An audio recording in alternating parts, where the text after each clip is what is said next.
I got a call from Ray Moore in Atlanta. It was probably the best NBC affiliate in the country in those days. It was in the middle of the civil rights movement. Atlanta was a dynamic city. They had wonderful correspondents and reporters who worked there. And Dr. King would come back to Atlanta, and the stuff was going on all around him. And Ray Moore called me at home one night, and I thought he was putting me on. I thought it was somebody faking Ray Moore's name, because we all knew about that station. I was 25 years old. I was a white kid from South Dakota, and he's offering me the 11 o'clock news in Atlanta. I mean, it was unheard of, quite honestly. And he said, could you come down and spend the weekend with us? We'd like to get to know you. And I said, I can't if I can leave on Friday night, because if my station finds out about it, they'll fire me. I mean, they would have if they thought I was looking for another job. So I flew down. I had a broken foot from playing basketball. I played in a YMCA league. Meredith said, they're never going to hire you. They're going to think you're a risk. So I hobbled across to O'Hare and got to Atlanta.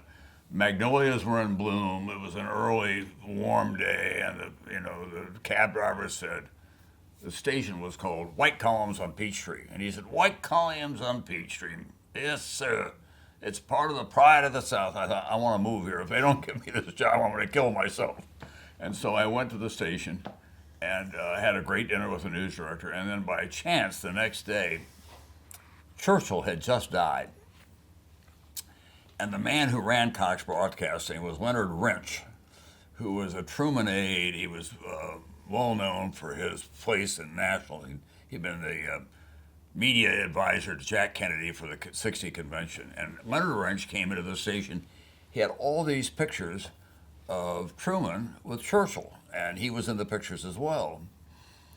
I was a Churchill junkie even then, and as kind of a good history student. I said, so were you on the train to Westminster when he gave the great speech? And he said, yes. I said, well, I read about that.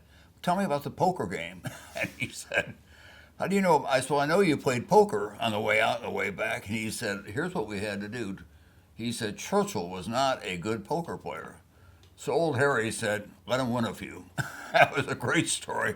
And I was very engaged in it. I actually think I got the job because Leonard Wrench walked out and said, hire him. So they said, we got the 11 o'clock news, tripled my salary from Omaha. They gave me full complement of family health benefits, welfare benefits. We didn't have that in Omaha.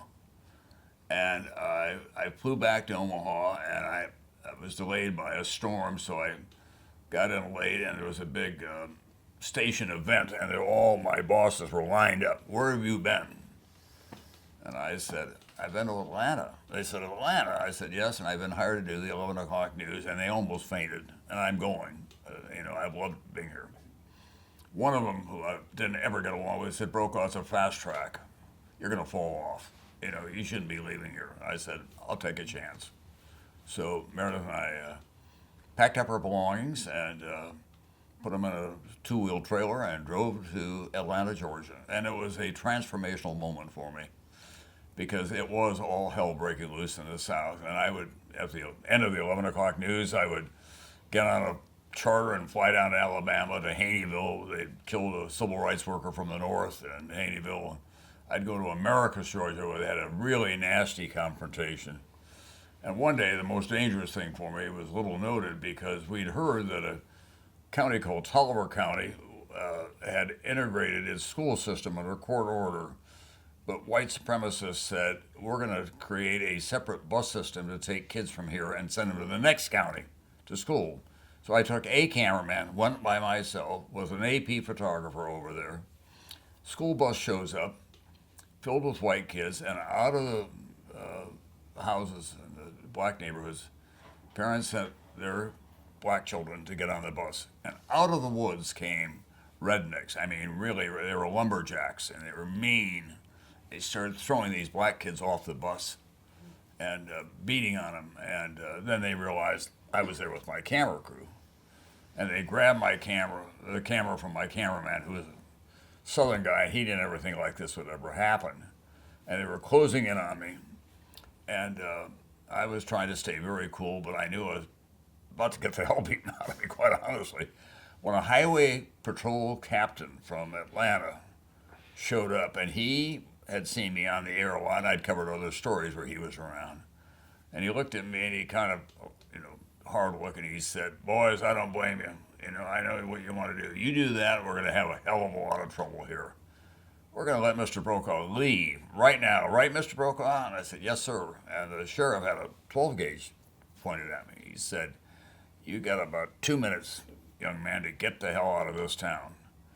Well, I went back and I did a radio report, and we took the film and put it on the air. And the next day, typically, correspondents from all over the country were in Tolliver County, and it was all hell to pay for it. But it was, and I went on the air. My boss was so good in Atlanta when I got back. He said, "I want you to go on the air tonight, first person, and tell the people of Atlanta what it's like to be caught in a situation like that." And I remember the bare bones of what I said, which was that if in Atlanta we think this doesn't affect us, or that you can feel secure in your homes because you're not a part of that, the rest of the country seeing this is making everybody in the South guilty because they are. They're not speaking out. I was a white kid from the North saying this. We had a telephone. I mean, the switchboard rang off the hook saying, "Thank God somebody said that," and